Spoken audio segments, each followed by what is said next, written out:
falar um pouquinho com vocês acerca do amor de Deus. E por mais que falar do amor de Deus é prazeroso, não é uma tarefa tão fácil. Obrigado, querida. Deus abençoe. Não é uma tarefa bem fácil.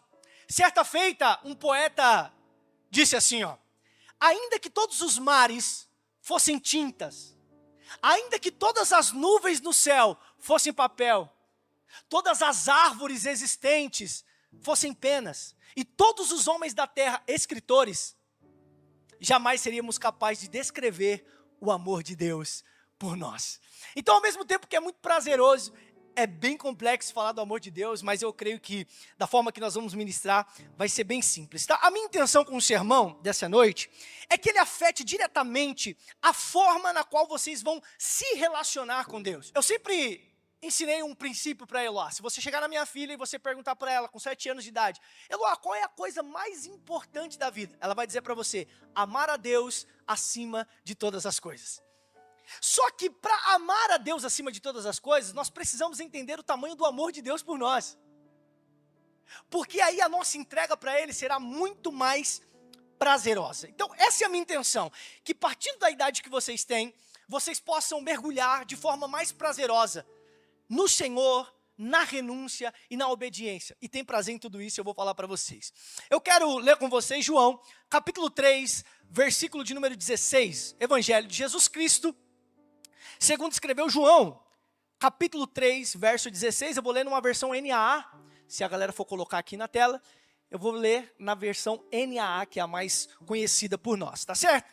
Vou ler aqui para nós ganharmos tempo. Diz assim o texto bíblico: porque Deus amou o mundo de tal maneira que deu o seu Filho unigênito, para que todo que nele crê não pereça, mas tenha vida eterna. Senhor, nós queremos mergulhar uma medida a mais do seu amor aqui nessa noite de hoje. Ainda existem jovens, adolescentes que queimam, que amam a sua presença, Senhor, e é por isso que eles estão aqui. Não é simplesmente para um ajuntamento, mas é para uma comunhão com a doce presença do Teu Espírito Santo. E que, então, que nós possamos ser transbordados, Senhor, do Teu amor e da Tua graça aqui nessa noite. Em nome de Jesus, amém e amém. Galera, eu conversava com um jovem que eu pastorei o coração dele um dia, e ele estava em uma crise muito grande, por achar que Deus não o amava. E por que ele achava que Deus não o amava? Porque a leitura bíblica dele não estava em dia, como ele gostaria que estivesse. Ele não estava jejuando como ele gostaria de jejuar. Ele não estava orando como ele gostaria de estar. E esse anseio dele era bom. Mas a motivação estava errada. Porque ele queria extrair o amor de Deus através dos seus feitos. Ele estava achando que podia usar a sua devoção como uma moeda de troca para extrair, para obter o amor de Deus. Só que presta atenção nisso aqui. Fazer um jogo de troca de interesses com Deus, num relacionamento com Ele, nunca será um jeito saudável de nós nos relacionarmos com Ele. E por que não, pastor? Por 2 princípios.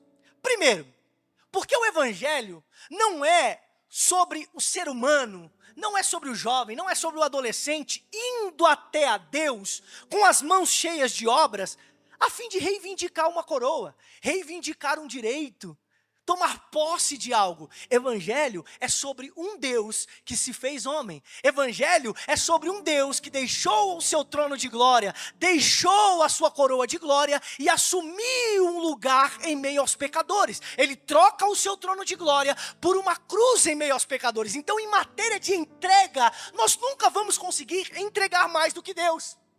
Segundo ponto, tentar extrair o amor de Deus através dos nossos feitos, diante dessa fala de Jesus, que nós lemos aqui em João 3,16, é impossível. E por quê? Observa que Jesus diz que Deus o Pai amou o mundo de tal maneira. Vamos lá? Vocês estão mais frescos da memória do que eu. O verbo amar aqui está no passado. Amou. Por que amou e não ama? Porque o amor já é um assunto concluído para Deus na cruz do Calvário. Já é um assunto concreto.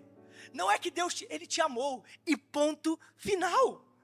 Deus já te amou. O Senhor te ama, o Senhor me ama, o Senhor nos ama. E graças ao sacrifício de Jesus Cristo na cruz, é que nós podemos gritar o que Paulo disse aos Romanos, no seu capítulo 8, verso 38. Estou convencido de que nem a morte, nem a vida, nem anjos, nem demônios, nem o que existe hoje, nem o que virá no futuro, nem poderes, nem altura, nem profundidade, nem nada em toda a criação poderá nos separar do amor de Deus revelado em Cristo Jesus, o nosso Senhor. Então eu queria deixar esse princípio bem estabelecido para vocês. Deus não nos ama porque Cristo morreu na cruz. Cristo Jesus morreu na cruz porque Deus nos amou. A cruz não é o resultado do amor de Deus. Ou melhor, não é a causa do amor de Deus, é o resultado. Deus te ama e por te amar, Ele envia Jesus Cristo para morrer em seu lugar, ao seu favor, para que você fosse salvo e você trilhasse um caminho de relacionamento e de intimidade com Ele. Pastor, mas tem bases bíblicas para fundamentar isso? Claro. Efésios capítulo 1, versículo 4 ao 5 diz assim, ó: mesmo antes de criar o mundo, Efésios 1, 4, 5. Mesmo antes de criar o mundo, Deus nos amou e nos escolheu em Cristo para sermos santos e sem culpa diante dEle. Ele nos predestinou para si, para nos adotar como filhos por meio de Jesus Cristo, conforme o bom propósito da sua vontade. Ou seja, Deus nos amava quando ainda estávamos perdidos. O Senhor nos amava quando nós ainda não sabíamos diferenciar a nossa mão direita da nossa mão esquerda. O nosso Deus, Ele não é um Deus interesseiro. Ele não estava lá de cima do céu olhando para cada um de vocês dizendo assim, ó: eu só vou te amar quando você começar a frequentar o Start. Eu só vou te amar quando você aprender a tocar um instrumento. Eu só vou te amar quando você aprender a pregar. Eu só vou te amar quando você subir aqui para entregar os recados. Quando você tiver algo para me oferecer, eu vou te amar. Não, o nosso Deus não é um Deus interesseiro. O nosso Deus não é um Deus de network. O nosso Deus é um Deus de aliança. É um Deus de relacionamento. Ele te amou antes mesmo de você chegar nessa casa.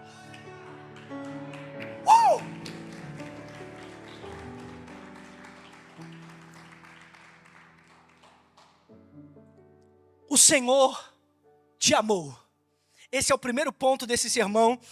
E eu quero que isso fique bem cravado na tábua do seu coração. Mas aí, nós entramos para a segunda parte do sermão, que é a parte que vocês começam a gostar de mim um pouco menos. Não dá, né? Tem que, né? Tem que sair com um pouquinho de raiva do pastor Marcelo. Não dá para você ficar só com um sorrisão bonito assim pro Mateus. Tô achando que eu tô pregando bem, Mateus. Tá olhando assim. Vamos lá? Aí você pode me perguntar assim: mas pastor, se Deus já nos ama, o seu amor é imutável, por que eu preciso viver uma vida de devoção? Por que eu preciso viver uma vida de obediência? Por que eu tenho que viver uma vida de renúncia? Por que eu não posso frequentar os mesmos lugares que alguns amigos meus frequentam? Por que eu tenho que estar no Start, já que Deus me ama e ponto final? Presta atenção nisso aqui e, se possível, anota. Esse é o único momento que eu deixo você pegar no celular. Pega no celular, na sua caneta, anota que isso aqui é uma chave para o seu relacionamento com Deus e vai mudar toda a ótica pela qual você se relaciona com o Senhor, e você vai ter muito mais prazer em renunciar, em viver uma vida de santidade. Pegou aí? Eu vou falar uma vez rápido, depois eu falo pausado. Não existe nada que possamos fazer para que o Senhor nos ame mais. Porém, o nosso nível de obediência revela o quanto nós estamos amando Ele. Foi muito rápido? Eu vou repetir devagar. Não existe nada que possamos fazer para que o Senhor nos ame mais. Porém, o nosso nível de obediência revela o quanto nós estamos amando Ele. Que heresia é essa, pastor? Jesus disse: aquele que tem os meus mandamentos e os guarda, esse é os que me... Vamos lá, esse é os que me... Então, que o Senhor te ama é muito claro. Mas a grande pergunta da noite é: o quanto nós estamos amando a Ele? A resposta que você dá para essa pergunta é o resultado do amor, em renúncia e obediência. O amor que nós sentimos pelo Senhor é medido pela nossa obediência, pela nossa renúncia. Que Ele nos ama, está claro. Cristo na cruz é a maior prova do seu amor por nós. Mas o quanto nós estamos amando Ele? Quanto mais eu obedeço, quanto mais eu me santifico, quanto mais eu luto contra o pecado e não deixo ser dominado pelos prazeres desse mundo, eu estou dizendo para o Senhor: Pai, eu não só estou recebendo do seu amor, eu também quero demonstrar o quanto eu te amo e o quanto eu sou grato pelo seu sacrifício na cruz em meu favor. Então, voltando para a crise do rapaz que eu falei no início do sermão, nós não fazemos devocionais para sermos mais amados por Deus. Nós não jejuamos para ser mais amados por Deus. Nós não oramos para ser mais amados por Deus. Nós não lemos a Bíblia para ser mais amados por Deus. Nós fazemos tudo isso porque nós amamos a Deus. A nossa obediência, nosso serviço, nossa devoção, nossa vinda ao culto para celebrá-lo é a oportunidade de darmos uma resposta ao amor de Deus. E não um meio legalista para eu extrair de Deus alguma coisa. Pastor, o que é ser legalista? É fazer o A e pensar que eu posso reivindicar o B. Igor, copo de água para você, hoje. Aí amanhã eu chego: Igor, eu preciso de uma coca. Você tem que me dar uma coca. Isso é ser legalista. É achar que fazendo o A eu posso reivindicar o B. Deus, eu estou vindo no culto. Então agora eu sou amado pelo Senhor. Ah, pai, eu estou meio desviadinho esses dias, hein? Falar para o Senhor, o negócio está feio aqui. Então hoje eu sou menos amado. Não. Não é sobre isso. Então pare de achar que você pode trocar a sua obediência pelo amor de Deus, porque o amor dele você já tem. Quando entendemos que o amor nos amou, a nossa luta contra o pecado não se torna fácil, mas se torna mais fácil. Porque agora você não vai obedecer a Deus por causa de uma imposição religiosa. Porque alguém está exigindo que você obedeça. Porque o Igor está dizendo que você tem que viver em santidade. Você vai obedecer. Você vai viver uma vida em santidade porque você quer demonstrar o teu amor. Não é sobre uma imposição. Não é sobre alguém te oprimindo. Cara, eu lembro... Isso aqui é do meu tempo, não é do tempo de vocês. Eu lembro que nas antigas tinha uns malucos. Acho que o Igor vai lembrar dessa. Que eles achavam que o inferno era Hop Hari. Eles iam pelo menos umas 3 vezes por semana no inferno e voltavam. E aí eles voltavam dizendo assim, ó: eu vi gente de salto alto lá, então irmã, queima o salto porque ninguém pode usar salto. Eu vi uns cabos com as barbonas assim, grandonas assim, ó: não pode usar barba não. Aí sabe o que o povo fazia? Tirava a barba, por medo do inferno. Queimava os saltos, por medo do inferno. Nós não devemos obedecer a Deus por medo do inferno. Nós devemos obedecer a Deus porque Ele nos amou, entregando o seu Filho naquela cruz para nos salvar.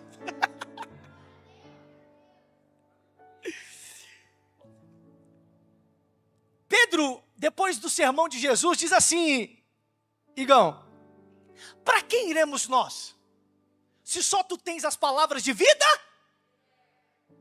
Pedro não estava preocupado com o inferno.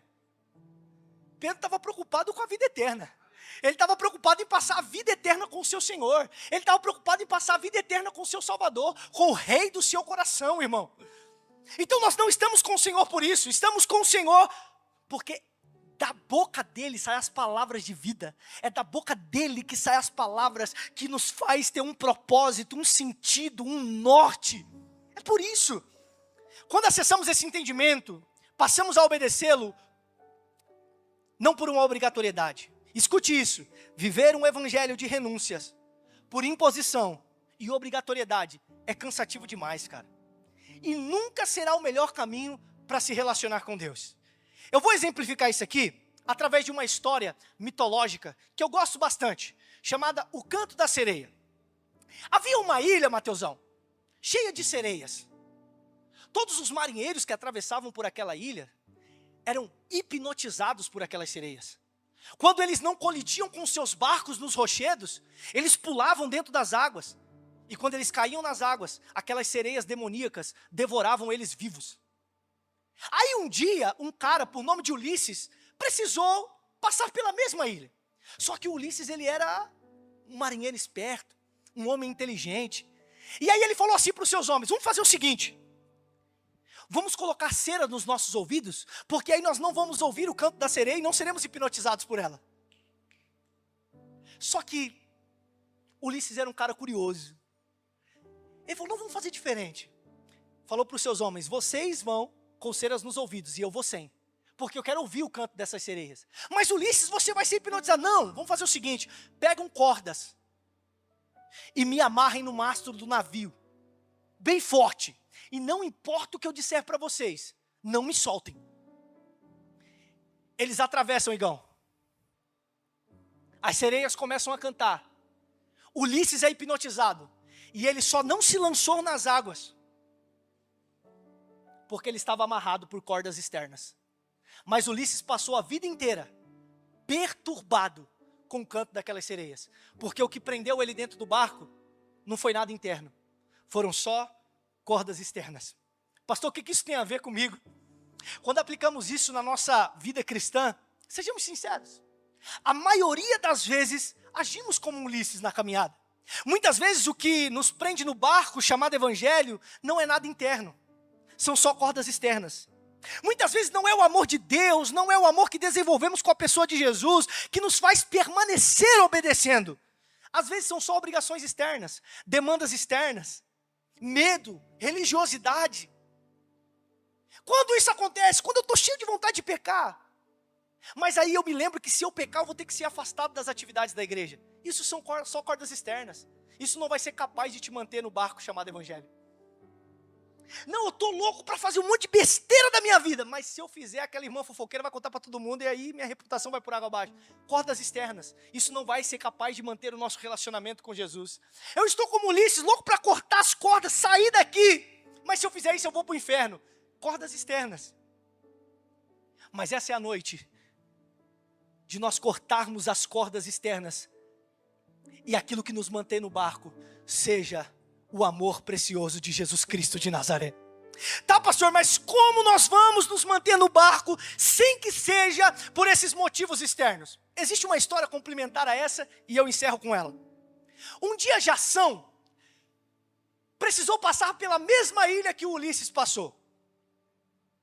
Só que Jação teve uma estratégia bem diferente. Ele levou consigo Orfeu. Quem era o Orfeu? Orfeu era um músico habilidoso, principalmente na flauta. Quando o Orfeu tocava a sua flauta, os pássaros interrompiam o voo, paravam de cantar para ouvir o som que saía da flauta de Orfeu. Então Jação pega Orfeu, coloca ele dentro do barco e diz: nós não vamos colocar cera nos ouvidos e nem vamos nos amarrar em cordas.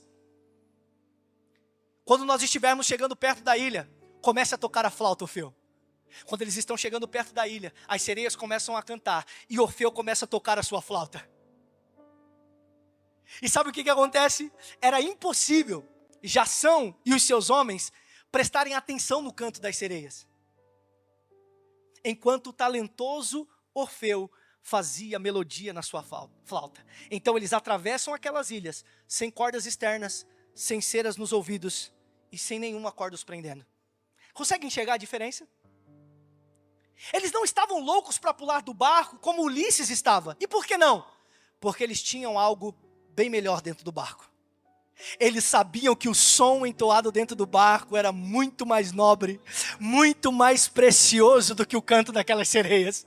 Aplicando para a nossa vida cristã agora, o que deve nos manter no barco chamado evangelho durante a travessia desse mundo não são cordas externas amarradas em um mastro. O que deve nos manter no barco não é o medo do inferno. O que deve nos manter no barco chamado evangelho é a canção chamada Jesus Cristo de Nazaré. O que deve nos manter no barco é saber que Deus amou o mundo de tal maneira que entregou seu Filho unigênito, para que todo aquele que nele crê não pereça, mas tenha a vida eterna, eterna. Uau! À medida que aumentamos a intensidade da canção chamada Cristo no nosso barco, os gritos lá fora são abafados, os cantos da sereia são diminuídos. Por quê? Porque eu coloquei a canção chamada Cristo no meu barco, e o pecado é abafado, as ideologias são abafadas, a narrativa é abafada. Você quer lutar contra o pecado? Você quer viver uma vida de santidade? Você quer permanecer até que ele venha? Aumente a canção chamada Cristo dentro do teu barco. Nós vamos falhar miseravelmente enquanto aquilo que nos mantém no barco for só o ritual religioso, for só obrigações e demandas externas.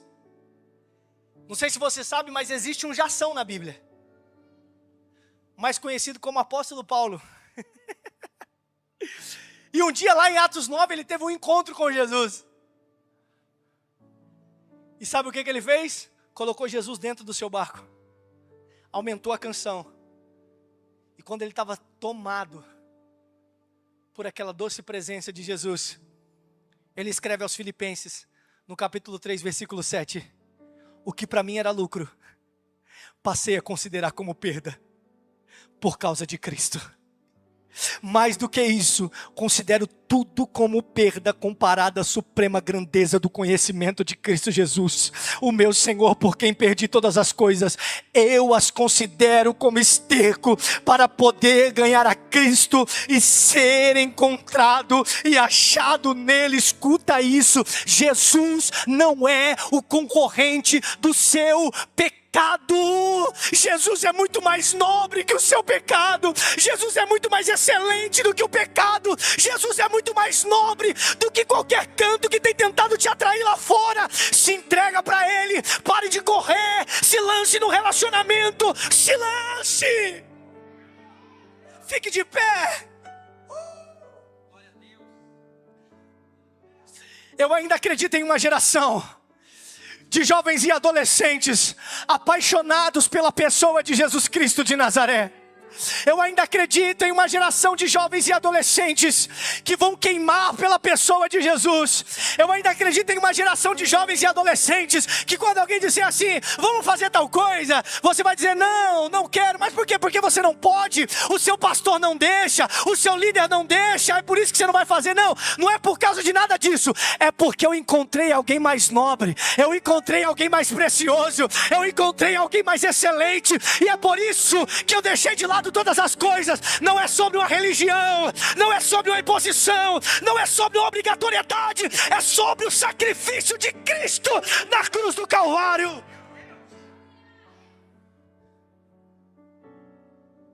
A nossa geração voltará a se lançar aos pés da cruz de novo. A nossa geração será a geração que voltará a se lançar aos pés de Jesus de novo.